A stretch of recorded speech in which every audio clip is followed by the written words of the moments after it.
안녕하십니까. 부동산 마스터 아론TV에 오신 것을 환영합니다. 오늘은 풍수지리 형국론 두 번째 시간으로 전두환 전 대통령과 관련된 풍수 이야기를 살펴보겠습니다. 재미로 봐주시기 바랍니다. 전두환 전 대통령은 합천 천지제 인근의 전시 집안만 약 1,500여 가구가 몰려 사는 곳에 큰 할아버지 쪽 자손인데, 어느 날 전두환 막내 삼촌 전상희가 몰래 안매장한 전두환 조부묘가 들통나는 사건이 발생합니다. 작은 할아버지 손 쪽에서 묘를 쓸 일이 생겨 직관을 불러 암장한 전두환 조부묘 저리를 정확하게 짚어낸 것입니다. 전두환의 조부묘를 옮긴 시점은 10대 전후의 소년 시절이었습니다. 전두환의 생가는 경남 합천군 율곡면 내천리 중에서도 제일 끝에 있는 좌청령 끝자락입니다. 풍수적으로 마을의 최전방에 위치한 집에 살면 심리적으로 불안하며 안정되지 못한다고 합니다.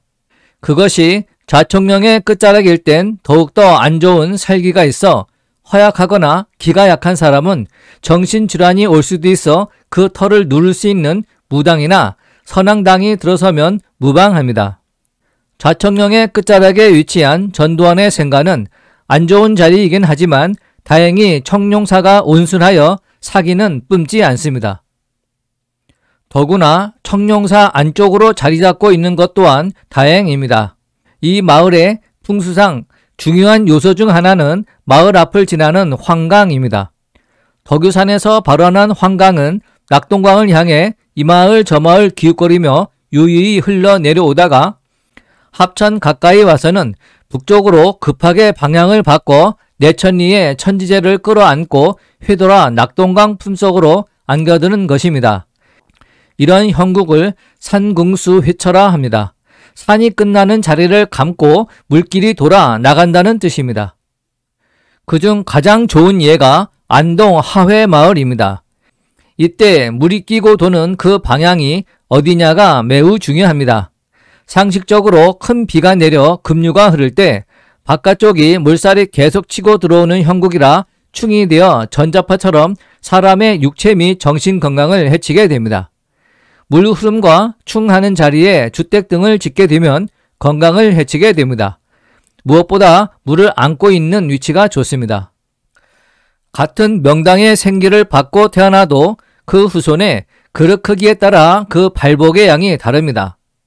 조상과의 동기 감흥은 연대가 맞는 후손에게만 통하게 됩니다. 주파수가 채널이 맞아야 라디오를 들을 수 있는 원리와 같습니다. 태어날 때 그릇이 큰 것은 생가터의 기운이 작용했을 것이고, 하는 일마다 승수장구한 것은 조상묘 음택의 동기 감흥의 힘이 영향을 미쳤을 것입니다. 동기 감흥이란 조상의 유골이 산화되면서 발생되는 진동파장 기와 감응하여 생체 에너지를 받아 그 후손의 흥망성쇠를 좌우한다는 것입니다. 한편 전두환의 국보위 시절인 1978년 말 망우리에서 경기도 용인군 내사면 금박산에 이순자 여사의 할아버지 채백이 손모 씨의 지휘 아래 학이 날아오르는 자리에 평안히 이장되었습니다. 금박산은 주변에서 가장 높은 산으로 주위의 산을 인자하게 잘 거느리는 형국입니다. 이장 후 손모 씨는 주의사항을 신신당부했습니다. 이곳은 학이 나는 형국의 명당입니다. 이런 곳에 묘를 쓰면 왕비가 난다고 합니다.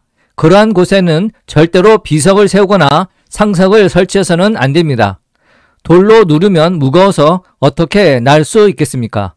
봉황, 학, 제비, 꽝 등의 새와 연관된 혈에 상석을 세우는 것은 풍수에서는 철저한 금기사항입니다. 비안도잠형, 기러기가 날아서 산봉우리를 넘는 형국, 비봉형, 봉황이 나는 형국, 비봉귀소형, 봉황이 날아서 보금자리로 돌아오는 형국, 평사하안형, 모래밭에 기러기가 날아앉은 형국 등등.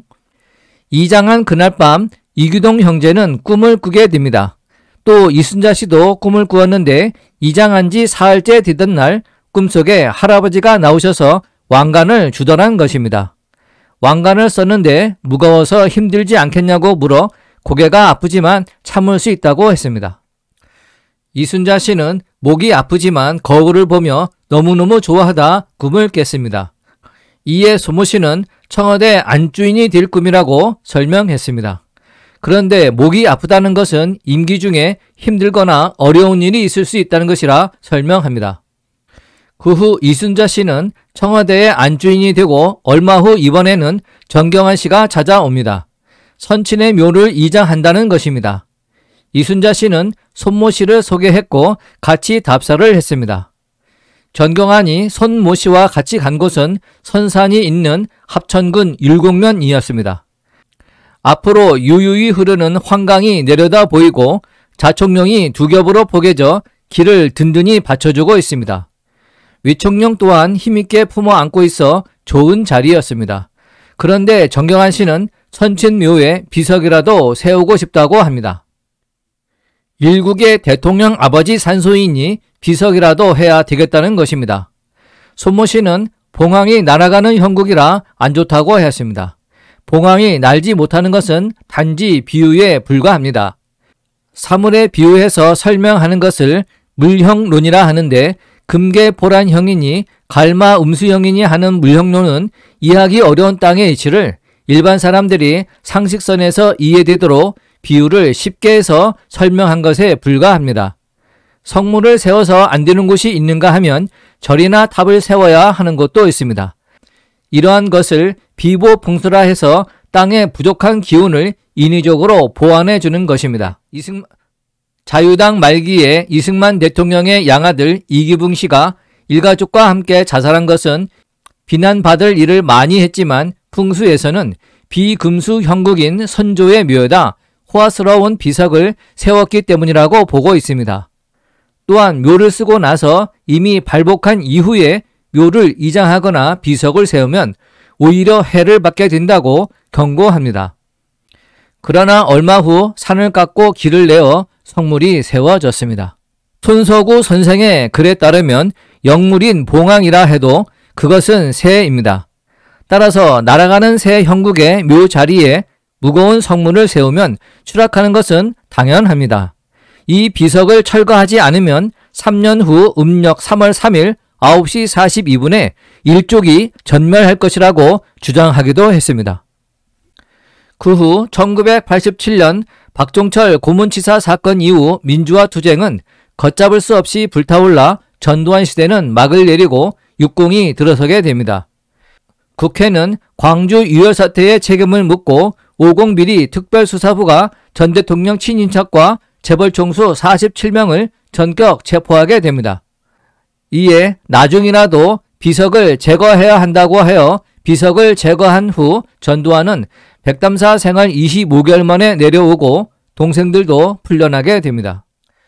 전두환은 그의 삼촌이 조부묘를 남의 명당터의 암장에서 제왕 지지의 터를 얻었고 박정희 또한 그의 부친이 우연히 남의 땅에 조부묘를 쓴 것이 제왕 지지의 터였습니다. 두 사람은 권력을 잡는 과정도 유사합니다. 한쪽은 5.16 쿠데타요, 전두환은 12.12 쿠데타입니다. 그러나 만사가 명암이 있듯 인간사는 흥복이 상존합니다. 한 사람은 신복의 손에 희생되고 후임자 둘은 백담사 유배와 감옥행, 하늘의 이치가 그러하거늘 달도 차면 기울고 오르막이 있으면 머지않아 내리막길도 있는 것이 세상사입니다.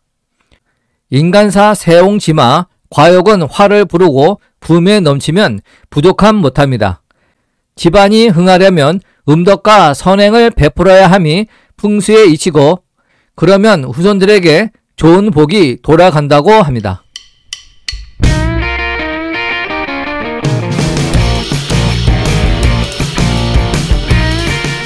본 강좌가 유용했다면 구독과 좋아요 꾹 눌러주시고 궁금한 점은 댓글을 남겨주시기 바랍니다. 감사합니다.